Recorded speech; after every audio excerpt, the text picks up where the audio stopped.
$17 trillion. During the Great Depression, American households lost that much money between 1929 and 1933. And I want you to stop for a second as you hear that number. Because despite the fact that it sounds huge and symbolizes the financial collapse of a whole generation, it is still insignificant in comparison to what is about to occur. You will be forced to reconsider all of your beliefs on wealth, safety, and the future of the American economy if you believe that the Great Depression was the worst financial crisis in modern history. Since the truth is straightforward, the circumstances emerging in 2026 differ from those of 1929. They're far worse. Not a bit worse, not a little bad. However, it was more damaging historically, architecturally, and mathematically than anything that generation had ever encountered. You will come to a crucial realization once you comprehend the statistics underlying this and the pattern that all collapsing systems have followed throughout history. We are not on the verge of a crisis. We are in the center of one. Furthermore, the majority of individuals still think that everything is normal. This may seem like an exaggeration to you. You may believe that news reports are usually negative. However, opinions are not at issue here. This has to do with cold maths. Additionally, when the math becomes inevitable, the result also becomes inevitable. The entire amount of debt in the U.S. banking sector is currently close to $98 trillion. Not just government debt, not just corporate debt. All of them together. The system is supported by the complete tower of commitments.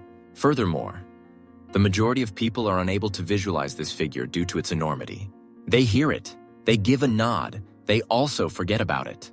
However, you have to remember it, because this figure is essential to comprehending why 2026 represents the point at which the system meets its limits, rather than merely another downturn. That same amount, adjusted for the present, was $290 billion in 1929. This indicates that America has 337 times more debt than it did during the Great Depression, and is about to enter a slump. You start to comprehend why there isn't a safety valve, an escape route, or a soft landing this time once you see that. However, 2026 won't be terrible just because of debt. The structure of the system that contains that debt is what makes it catastrophic. A bank in Iowa might fail in 1929, but a bank in New York would hardly notice. Everything is connected these days. Every institution has agreements with every other institution. Trillions of dollars worth of liabilities are connected by derivatives. Digital markets exist, instantaneous worldwide. The shock does not remain contained when one component breaks. It travels outward, it spreads, it turns into a wave. Additionally, since the same credit expansion has inflated all asset classes, when one starts to decline, the others follow suit. Stocks, bonds, real estate, even the actual money. Additionally, no contemporary economy has ever survived without a complete reset when these unravel at the same time. You must comprehend the pattern in order to give a comprehensive explanation of this. Empires, nations, currencies, and financial institutions were all repeatedly destroyed by the same pattern. 4 phases, 4 at all times. They are always in order when they arrive. They don't ever skip. They always show up. We are currently deep in stage 3 and soon approaching stage 4. The first stage is the base. Actual production. Actual output. Genuine expansion. There is debt, but it helps create real prosperity. The healthy stage is now. Expansion is the second stage. It gets easier to get credit. Debt increases more quickly than economic production. People borrow against assets, which drives up asset prices. Increased borrowing is justified by rising prices. Additionally, the system begins to rely on credit expansion rather than productivity. Stage 3 follows. The initiator. The rhythm is broken by a tiny thing. Debts cannot be rolled over by borrowers. Liquidity is impacted by a shock. Rates increase.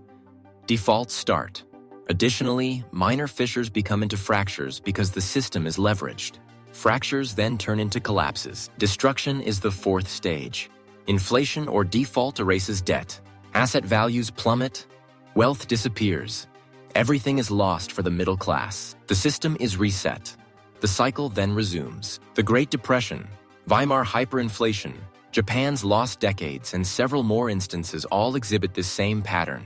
However, history is not important today. The now is what counts, because America is not at stage 1 in 2026.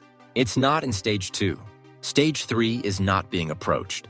Stage 3 is well underway, while stage 4 is just getting started. Since the early 1980s, interest rates have increased at the quickest rate.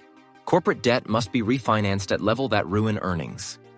In their bond portfolios, banks are waiting on massive unrealized losses.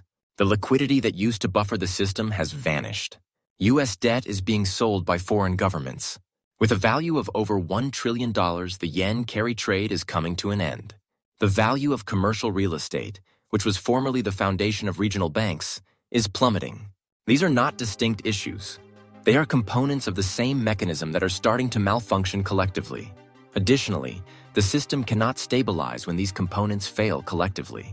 2026 is particularly risky because of this. Imagine this to get a sense of the scope of the impending devastation.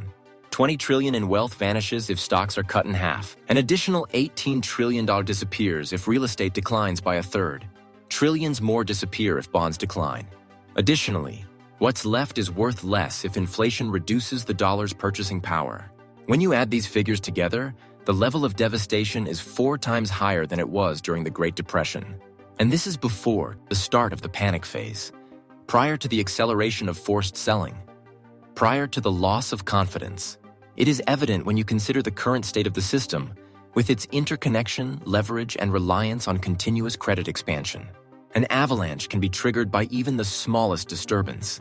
That avalanche took 4 years in 1929. It will take months today. A lot of people use delusions to console themselves. They claim that the system will be saved by the Federal Reserve. However, the Fed cannot cut rates without causing inflation. Furthermore, it cannot increase rates without causing defaults. They claim that the economy is doing well. However, economies always appear robust prior to pivotal moments. They claim that technology reduces the likelihood of a disaster. However, rather than preventing contagion, technology makes it worse. They claim that things are different this time. The only thing that has changed, though, is that every vulnerability is now more widespread, more leveraged, and greater than it has ever been. The reality is straightforward. When a system has too much debt, it needs to be reset, either by default or by inflation or by both. There isn't a third choice. Additionally, the reset is more forceful the longer it is postponed. 2026 is not merely another recession because of this. It is the point at which delaying the maths becomes unfeasible. What does this mean for you today, before the full impact of this crisis becomes inevitable? It implies that you need to comprehend the behavior of wealth during periods of destruction. Assets made of paper lose value. Leveraged assets collapse. Debt with variable rates turns become a trap. However, productive assets, real assets, and hard assets endure. People who are truly valuable have always survived the reset. Those with exaggerated values don't. There has never been a modification in the mechanism, and it won't alter at this time. You are in the final moments before the greatest devastation of paper wealth in contemporary history. The majority of people won't notice it until they've lost everything. They'll have faith in the system. They will have faith in the commentators. They will have faith in those who caused the issue. They will convince themselves that America is unique, that America won't collapse, that anything will be fixed. However, mathematics is unaffected by belief. Furthermore, the mathematics underlying 2026 are unprecedented in the world.